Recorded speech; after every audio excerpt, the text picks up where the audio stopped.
In this video, I want to demonstrate how to add balloon items to my assembly drawing. So I have two options. From the annotation ribbon, I can manually balloon the items or I can use the auto balloon.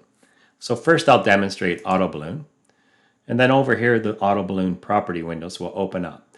A very similar window will open when we do the manual balloon. And first, for the balloon layout, we tell how we would like the balloon items laid out. And typical of any SolidWorks, it's well designed, so this can all be changed later. I'm going to leave the checkbox turned on to ignore multiple instances of a part, and I'm also going to have it insert magnetic lines with the balloons, and we'll look at those in a little bit. I can have the balloon attached to the face or to the edge, and I can change that later. I'll just accept the defaults for now. I'll scroll down, and then for the balloon settings, I can tell it the balloon shape, how many characters I would like in the balloon, and what text should be in the balloon. I'm going to stick with item number, and I'm going to accept these defaults. And up here I have a message, and it says to select a drawing view. If I don't select a drawing view, I'll just say okay, nothing will happen. So this time I'm going to do that again. I'll pre-select the drawing view, so my view is selected. I'll select auto balloon. Notice the balloons appeared, and I'll say okay.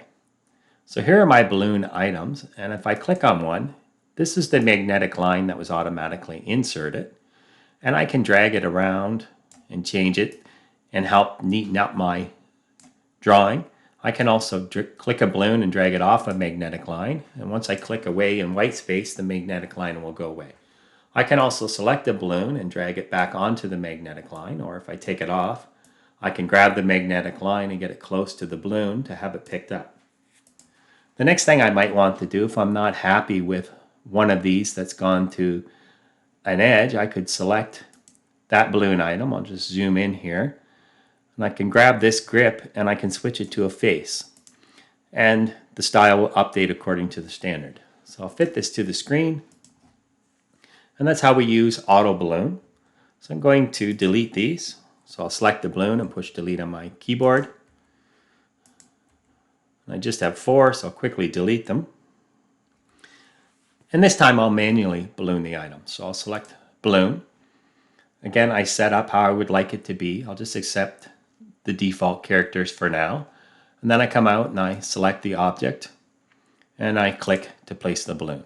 Again, I select the object and I move and I click to place the balloon. You can see the magnetic line over here. Once again, I'll select the object, move the balloon to where I would like it and click to place it. And I'll do the same thing here.